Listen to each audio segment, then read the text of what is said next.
The regions of Ukraine are currently playing host to the most mind-blowing Game of Thrones that has been played this whole century. This battle, which is being fought on both sides of the conflict, ushers in a brand new period in the annals of world history. This time period sheds light on the manner in which the Ukrainian army drew the Russians into a swamp, both in the Donbass and on the southern front lines that extended all the way to the Crimea. Kiev is currently executing a simultaneous offensive plan with the goals of retaking control of Crimea and isolating the Donbass region, as well as cutting off President Putin's troops from the frontiers of Belarus and Russia.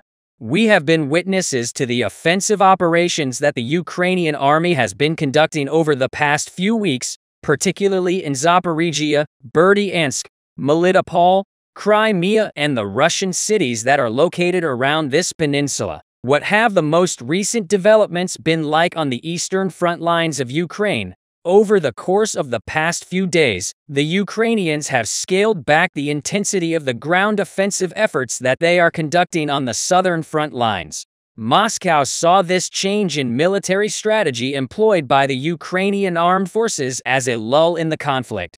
The Ukrainian advance on the southern front lines is currently being described by Russian officials as being insufficient.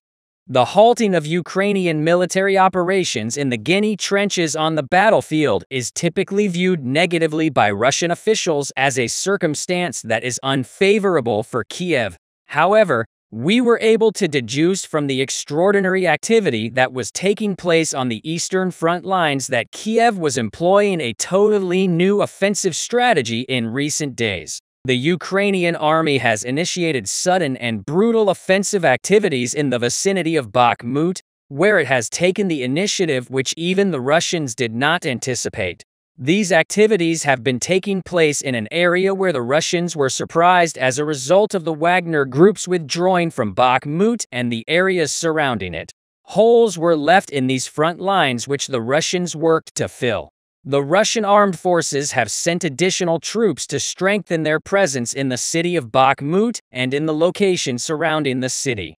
On the other hand, because the Ukrainian armed forces control both Bakhmut and the supply lines that are located close to the city, more than 100,000 Russian soldiers were caught in the net of the Ukrainian armed forces when they were traveling to Bakhmut. Following the evacuation of Wagner forces from the Donbass region, operations involving the Russian Army's 1st Army, 2nd Army, and pro-Russian Chechen Special Forces are currently taking place in Bakhmut and the adjacent areas. The Russian 1st Army is comprised of approximately 42,000 soldiers, whereas the Russian 2nd Army has approximately 46,000 soldiers. In addition, the overall number of pro-Russian Chechen fighters operating in the region, along with the 1st Tank Army of the Russian Army and several other support groups, is approximately 15,000. Since the beginning of the conflict, the Russian 1st and 2nd Armies, which were formed from the areas of Luhansk and Donetsk, have been able to sense the force that Ukraine possesses. As a result of the staggering attack that the Ukrainian forces carried out in both Luhansk and Donetsk, two regions are now operationally besieged, and as a result, 100,000 Russian soldiers are trapped in the middle of Genome. Soldiers from Russia's 72nd Motor Brigade, who were stationed near Klissarika, which is located south of Bakhmut, were among the units that were defeated by the Ukrainians. You may recall that Hanna Maliar, the Deputy Minister of Defense of Ukraine, said that the last of the Ukrainian forces had advanced 1,200 meters toward Krusevka and 1,500 meters toward Crimea, Vika, which is located south of Bakhmut. Hanna Maliar also reported that Ukrainian forces still hold the southern outskirts of Bakhmut, but that the most intensive fighting is taking place around the city itself. Because of this, thousands of Russian forces were unable to make their way to Bakhmut through this city once the Ukrainian army ultimately took control of Klissarika. After the Russians were unable to deliver troops to Bakhmut from Krusevka, the administration in Moscow desired to send reinforcements to the battle stronghold, but this time from a different front line. A Russian Air Force regiment has been moved from Lyman to Bakhmut, as was confirmed by Colonel Sergei Cherevatenko, the spokesman for Ukraine's eastern military. However, reports indicate that Ukrainian forces launched a sustained assault against these units. The Ukrainians had almost completely sealed off all access points into and out of Bakhmut. President Putin started to come to the conclusion that he had lost while he was observing the war behind closed doors. When the gates of hell are finally shut, we will have no choice but to take into consideration the Russian soldiers who are still stationed within Bakhmut, mainly due to the fact that it is expected that over 50,000 Russian soldiers are currently engaged in combat in the city of Bakhmut. In addition to this figure, when we consider the Russian reinforcements who are attempting to approach the city from the general area of Bakhmut, we can plainly see that a total of 100,000 Russian soldiers are behind the blockade of Ukraine. The Russian troops that were attempting to enter the city of Bakhmut continued to receive information from the front lines that were located to the north of the city, even though the Ukrainians attempted to totally stop the transportation to the city. The Russians did not give up and continued to expend their soldiers on bringing them to Bakhmut. This was despite the fact that the Ukrainians sought to entirely shut down the transportation. The 106th Air Assault Division of the Russian Federation, which was stationed close to Vika, was one of the teams that was marching towards the citadel throughout the conflict. The men of the 106th Air Assault Division faced a high degree of danger throughout this expedition, which was referred to as the Death Voyage in Kiev. The reason for this was because the Ukrainians successfully retook Byrkvik from the Russians and established a formidable network of defenses and offensive operations within the city. Because of this, the soldiers of the Russian Army's 106th Air Assault Division were unable to approach the citadel that was the center of the conflict. Bakhmut remained of utmost significance to both armies throughout the conflict. After a year of battle for control of the town, Russia conquered the majority of it at the beginning of June 2022. Since then, Ukraine has made an effort to regain control of the city by surrounding it from both the north and the south. However, the current scenario in the city has never presented the Russians with a challenge of this magnitude. In other words, it would appear that Kiev is now having some sort of voice in the matter of Bakhmut, which the Ukrainians are attempting to reclaim from the past, because in the end, the Ukrainian General Command stated that its forces had taken control of the strategic initiative in the city of Bakhmut and carried out a significant offensive operation which compelled the Russians to evacuate the location they occupied. Mark Milley, a member of the United States Joint Chiefs of Staff, made the announcement that the Ukrainian military was making advances between 500 and 1,000 meters a day on the eastern front lines and up to 2,000 meters in sections of the eastern trenches. Due to the fact that this is a war, conquered territories will not be reclaimed overnight. For this reason, even if the development may seem little to us when we examine the scenario military ammunition levels, the possibilities of both sides, the advancement of the Ukrainians is fairly successful, despite the fact that it may look like only a small amount has been accomplished. Minister Malyer has made the most significant statements concerning this topic. According to Hannah Malyer, Ukrainian forces were able to retake an area that was 28.4 kilometers squared in size just this past week. This brings the total gain of the counterattack up to 158 square kilometers at this point in recent days, according to a spokesman for the Ukrainian army named Sergei Shariati. His troops have made more than a kilometer of forward progress against Russian forces located near the city of Bakhmut in eastern Ukraine.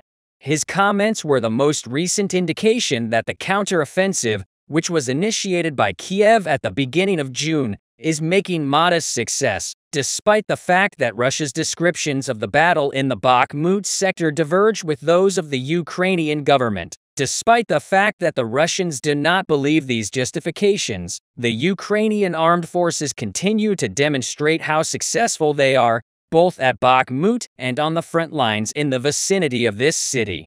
To the people of Ukraine, it is important to note that one of the primary reasons for the success of the offensive measures is, of course, the assistance received from the West as well as the modernization of the airspace used by the Ukrainian army on both sides of the front.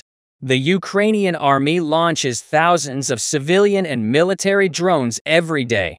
These drones are used for surveillance and combat during combat.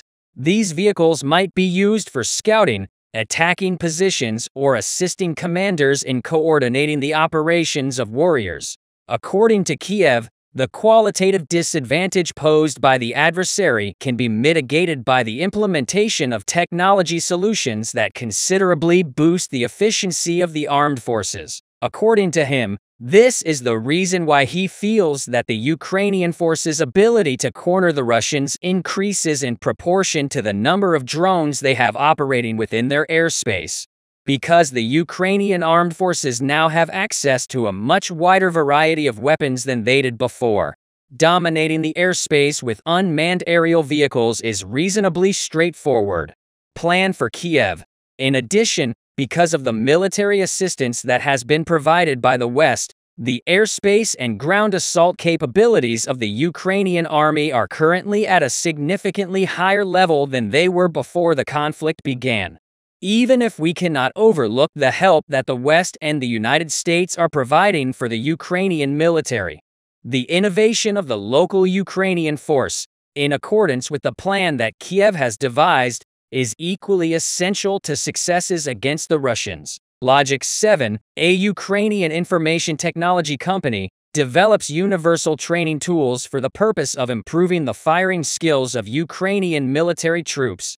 Because it is a simulator for the military, the system enables you to cut expenditures that would otherwise be incurred when purchasing limited quantities of weapons long before the start of the Great War. On February 24, 2022, the first ever professional simulation system was developed.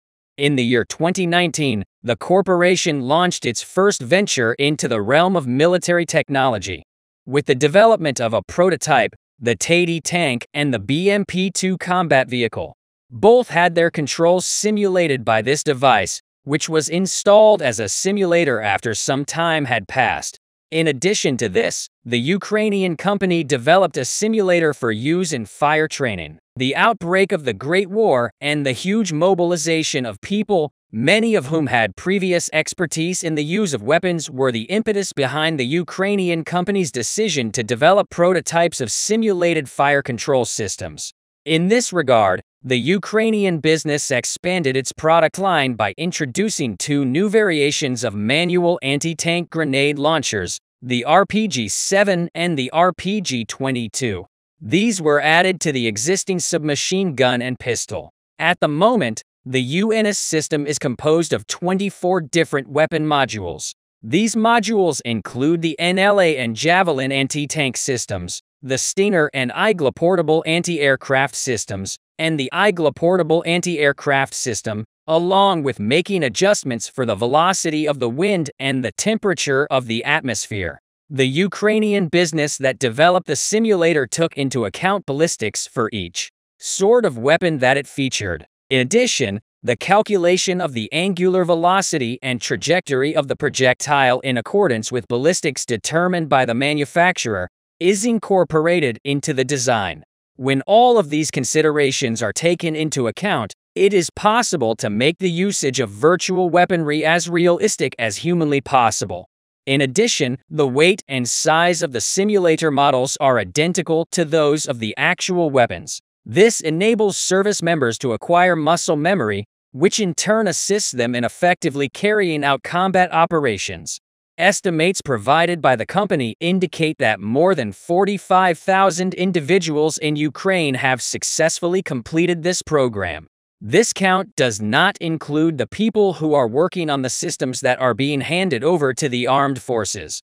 To put it another way, We are in a position to discuss the fact that the hundreds of thousands of Ukrainians who are presently undergoing training are prepared for active action. The Ukrainian company intends to sell its wares on foreign markets and plans to spend the profits it makes from the sale of its systems in the development of further modules for use in weaponry.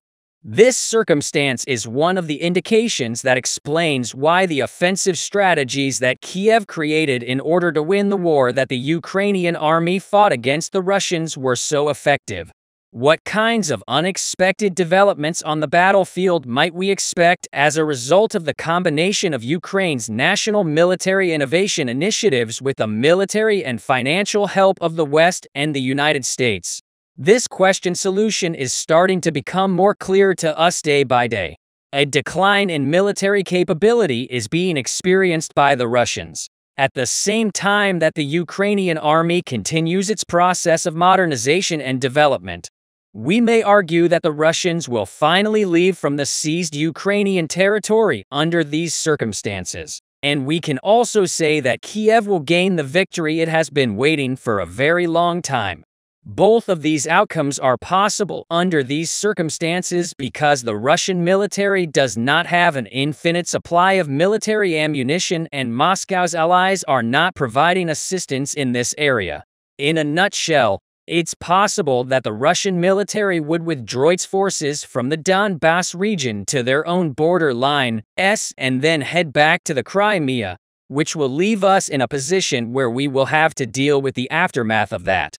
The summer will play a very significant role in determining the outcome of a scenario like this because there won't be much room for Russia to maneuver if the West maintains its support for Ukraine and the government in Kiev works to integrate the country's armed forces and private industry in the development of new military technology, in spite of the fact that it is emphasizing that it is entirely closed to any peace negotiations at the present time.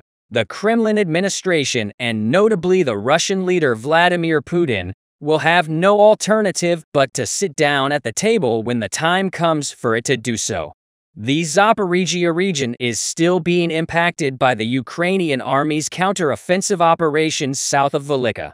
Novosilka is still where the most violent clashes occur along the hills west of the Mokry-Yaly River. The 35th and 137th Mechanized Brigades of Ukraine were successful in making a significant and decisive advance. The first step taken by the Ukrainians in this crucial location was to begin a huge artillery preparation on the first line of Russian resistance along the tree lines.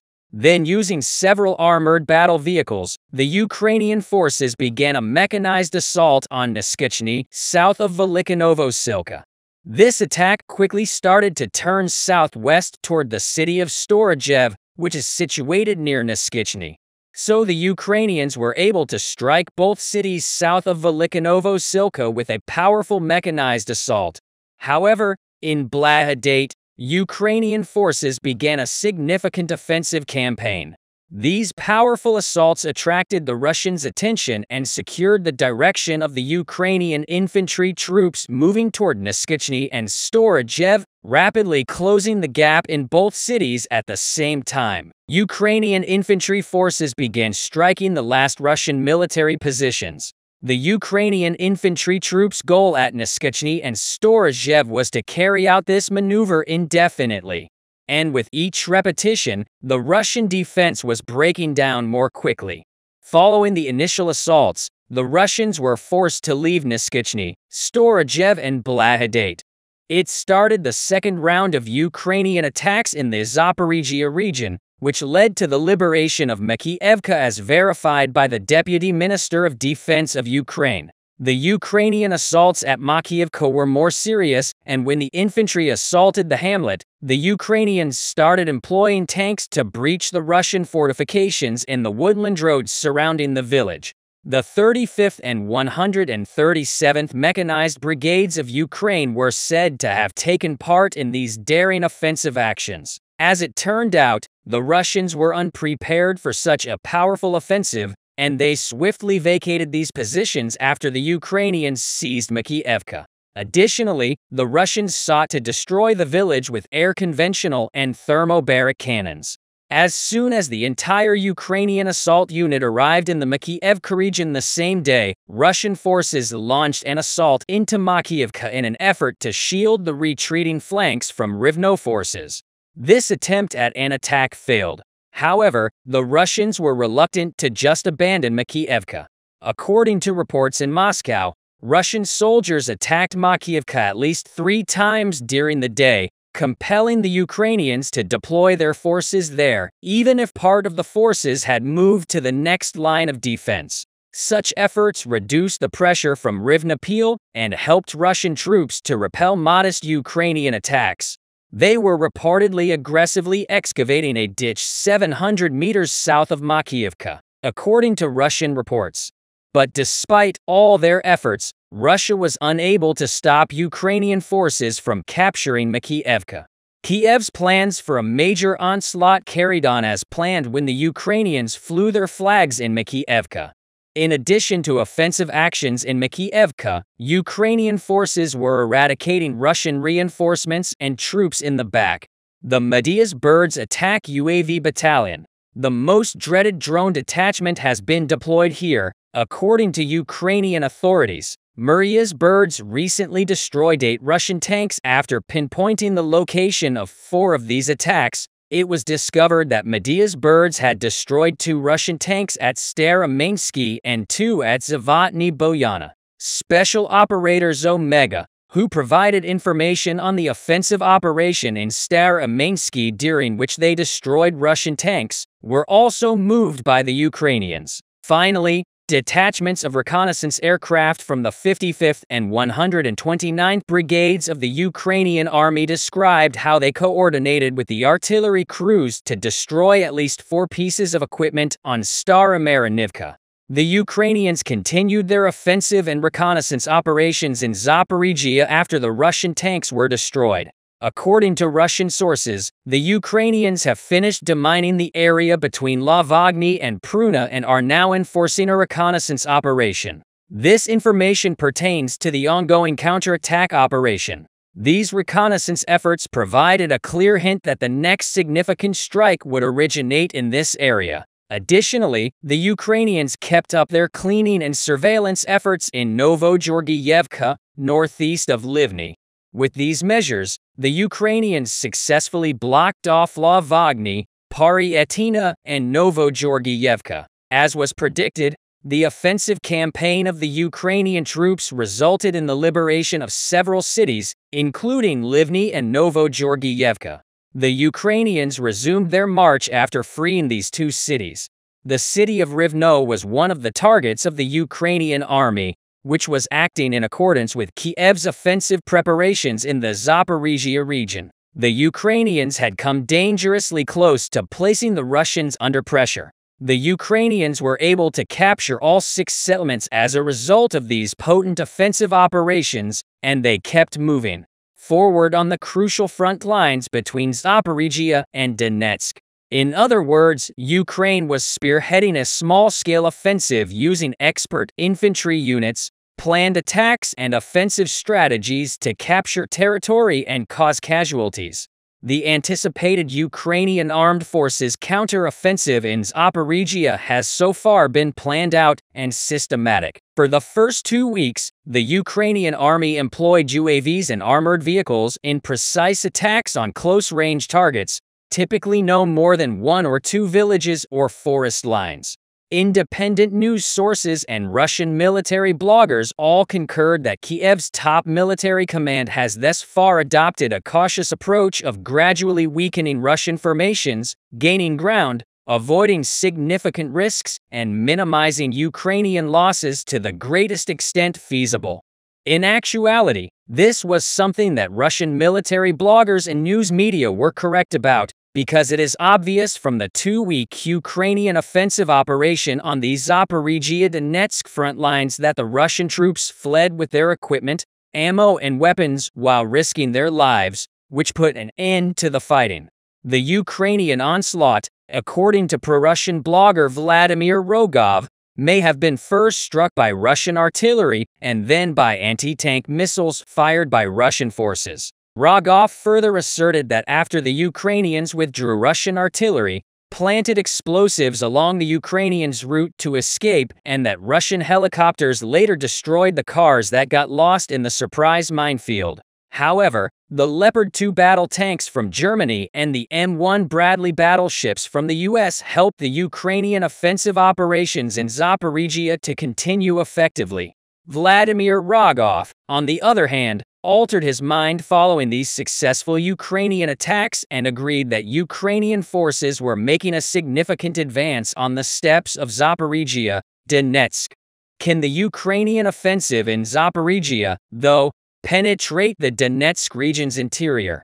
Given the current hostilities on the Donetsk front line between the Wagner mercenaries and the Russian Ministry of Defense, as well as the Wagner commander's withdrawal of his soldiers from Bakhmut, it would not be shocking to see the Ukrainians retarget this city in the coming days. The Ukrainian Air Force launched 12 attacks the day before on location where Russian personnel and military hardware were present, in addition to 5 attacks on the Russian Army's anti-aircraft missile systems. The Ukrainian air defense troops have recently destroyed 22 different types of Russian unmanned aerial vehicles, UAVs, 7 artillery batteries and shooting positions, 2 Russian electronic warfare stations, 2 Russian command posts, 3 manpower gathering places, and 7 artillery batteries were all hit by Ukrainian rocket forces and artillery units. What about the remaining front? The Lyman, Bakhmut, Avdiivka and Marinka axis is the focus of the Russian army's primary operations. These districts had roughly 47 battles in the previous day, with Bakhmut and Marinka remaining the focal points of the conflict. The Ukrainian defense forces were able to successfully avert the majority of these wars. 81 times the Russian army employed multiple launch rocket launchers to conduct 7 missile strikes and 49 air strikes. Once more, the Russian military launched missile attacks on Kramatorsk, Druzhkivka, and Zaporizhia using the S-300 air defense system. However, most of these attacks were thwarted by Ukrainian air defense forces. The operational situation in the direction of Volyn and Polisia has not dramatically changed, and there are no indications that Russian assault forces are forming in the areas bordering Ukraine. The Russian army is still present militarily on 2 settlements in the Chernihiv region, 4 settlements in the Sumy region, and 11 settlements in the Kharkiv region. The Russians fired mortar and artillery rounds. The Russian army's attempt to strengthen its tactical position along the Kupiansk axis by launching offensive operations into Mysyrotepka was unsuccessful. Both the still Makivka settlements in the Luhansk region and the 9 settlements in the Kharkiv region were under mortar and artillery fire. Russian forces bombed towns close to the front lines in the Lyman area, including 2 towns in the Luhansk region and 3 towns in the Donetsk region. Conflicts are still occurring in Bakhmut. The Russian army recently attempted to attack 3 settlements close to Bakhmut, but they were unsuccessful. The Russian army launched air strikes against the towns of Bodanivka, Bakhmut, and New York, but these assaults were unsuccessful. Russian bombing in the Donetsk region destroyed 13 villages. 4 communities in the Donetsk region were shelled by the Russians, who carried out air strikes on the Avdiivka axis, excluding Avdiivka and Vodiany. Units of the Ukrainian Defense Forces fought off repeated Russian assaults outside of Marinka and the area around Marinka. 5 settlements in the Donetsk region were subjected to Russian shelling at the same time, but the onslaught proved fruitless. The Russian army didn't launch any offensive actions on the Shakhtarsk axis over the previous day. The Russian army struck 6 settlements, including Vuhledar, and conducted airstrikes close to Prekostenka and Velikonovosilka in the Kherson and Zaporizhia areas. Russian defense actions are still being carried out from the Donetsk region, Malinivka from the Zaporizhia region, and Kismis from the Chervon and Kherson region. Russian forces carried out airstrikes close to Novosel. Additionally, Russian forces bombarded settlements close to the line of contact, including the city of Kherson. 12 settlements in the Zaporizhia district and 2 settlements in the Donetsk region. However, These strikes were repelled by Ukrainian military forces. Russian troops arrived at a Russian unit operating in the Svatov district of the Luhansk region after being summoned to make up for military personnel losses. According to reports, there were service members receiving treatment and rehabilitation for mental illnesses among the newly hired staff. Russian military have recently temporarily stepped up their counterintelligence operations in the conquered communities, despite suffering considerable losses. The number of Russian checkpoints and patrols grew, particularly in the Yalta area of the Donetsk region. According to reports, local representatives of the Russian commander's office made informant calls and searched the homes of defenseless residents. Russia is going through a lot of hardships right now. If we look at what's happening on the front lines, the fact that Russia is on the verge of losing the war is mostly due to both the defeats in Ukraine and the soldiers' lack of desire. The performance of the Russian army in the Battle of Bakhmut gives us a clear understanding of this. What exactly is happening in Bakhmut? The hotter region of the front. Russian troops dispersed to the flanks around Bakhmut. According to Yevgeny Prigozhin, the leader of the Wagner mercenary organization that supports the Kremlin, after declaring that a Ukrainian advance had been beaten back near Bakhmut before Moscow, troops regrouped at a new, more advantageous location. Prigozhin charged that the Russian Ministry of Defense had slightly exaggerated the situation. The majority of Bakhmut is under the hands of Russian forces, although Ukrainian forces continue to hold out in the western areas of the city of Donbass and have attempted flanking counterattacks. Bakhmut has grown to have great symbolic significance for both sides, despite its low strategic relevance, and has emerged as a prospective target for a long-awaited Ukrainian counter-offensive. The Russian Ministry of Defense recently asserted that a Ukrainian attack near Soledar to the north of Bakhmut was thwarted. According to a statement from the Russian Defense Ministry, Ukrainian forces engaged in offensive operations throughout the whole battle line. On the tactical front, Soledar that spanned more than 95 kilometers in 26 attacks. The Ukrainian armed forces deployed more than 1,000 soldiers, up to 40 tanks and other heavy and specialized weapons.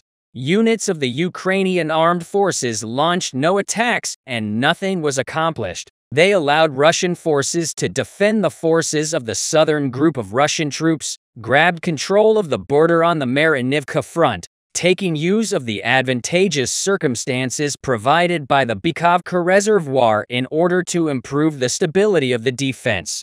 Prigozhin, however, vehemently disagreed with this account of events, arguing that Ukraine's gains might eventually cause Bakhmut to be encircled. Prigozhin asserted that the 7-month operation from the west to Bakhmut has completely reversed Russia's months-long advance. During this period, we traveled from the Burka Reservoir, more particularly from the Burka village to Sloviansk along the Bakhmut-Sloviansk route. Now the reverse is taking place. There was no tactical retreat when the wings were transferred. To put it plainly, the Russian Defense Ministry made some false statements, he stated. The Russian troops just fled from the flanks. Prigozhin has become more open in his criticism of senior military leaders in Russia, including Valery Gerasimov, the chief of staff, and Sergei Shoigu, the defense minister. Wagner would be leaving Bakhmut, according to Prigozhin, who earlier this month accused the Ministry of Defense of being to fault.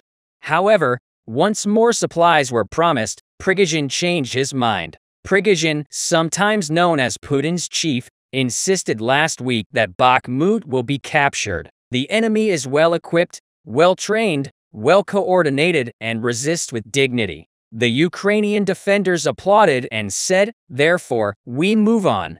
Everything glows at flames." As long as the conflict in Ukraine rages on, Prigozhin and the Kremlin's top officials are certain to be at odds.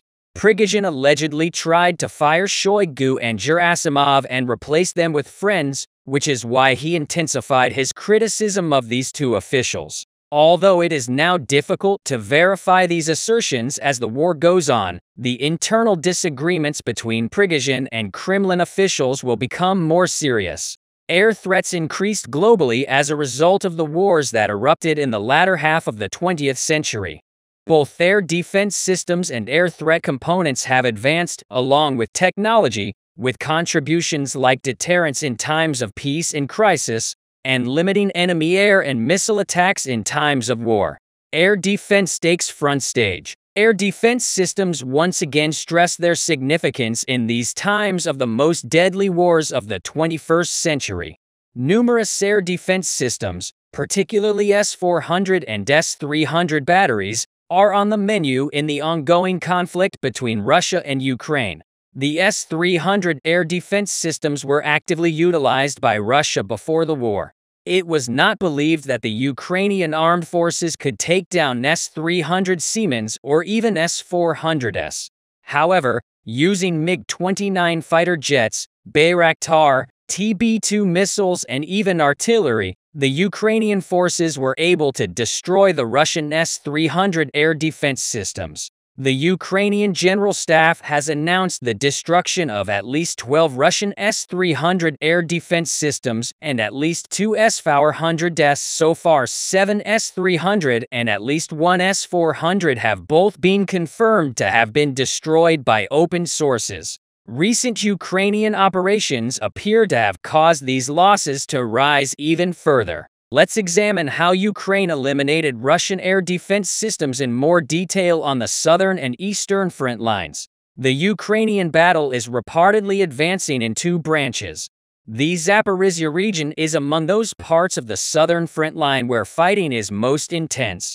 Russian forces are attempting to maintain control over temporarily seized areas. The Ukrainian army's active actions in specific directions are the focus of the Russians' efforts to try and obstruct them along the whole line of contact. Russian troops are opening fire on Ukrainian positions while also conducting remote mining operations and aerial reconnaissance. Russian forces are also still attacking residential areas and civilian infrastructure, which is against both the laws of war and international humanitarian law. However, Ukraine does not stand silent in the face of Russian army assault attempts. The anticipated backlash occurs right away. Russian troops were severely wounded by Ukrainian forces in the vicinity of Bakhmut city in the Zaporizhzhia region. In collaboration with artillery units, the Ukrainian Air Force destroyed the S-300 missile system, one of the Russian army's most efficient air defense systems. Sadly, the Russian S-300 losses were not just this little. Near Zelina Krapinski, a battery of the S-300 air defense system was also destroyed. One of Ukraine's most southern regions, Kherson Oblast, is home to Zelina Krapinski. Nearby to the Crimean Peninsula, which Russia took from Ukraine in 2014, is the region. An army video was released by Ukraine. The video, according to the Kiev military, purported to depict the devastation of a Russian air defense installation in southern Ukraine. The Ukrainian Army's Southern Operational Command Formation posted the video on its official Facebook page. First, in the footage, there are numerous charred and smoking pieces of debris, some of which resemble trucks. According to the post, the targets were a group of Russian soldiers' S-300 surface-to-air missile batteries. The Russian forces, who sought a significant victory on the southern front line, were wounded twice in the heart. The S-300 air defense system from Russia costs exactly $115 million. With these strikes, Russia has significantly damaged its credibility in both the financial and air dominance fields. The S-300's style has been lost to time. The Russian army, however, has the finest weaponry against airstrikes. On paper, the S-300 is one of the multi-layer surface-to-air missile batteries that is capable of locating and destroying the most well-known systems, aircraft, and ballistics.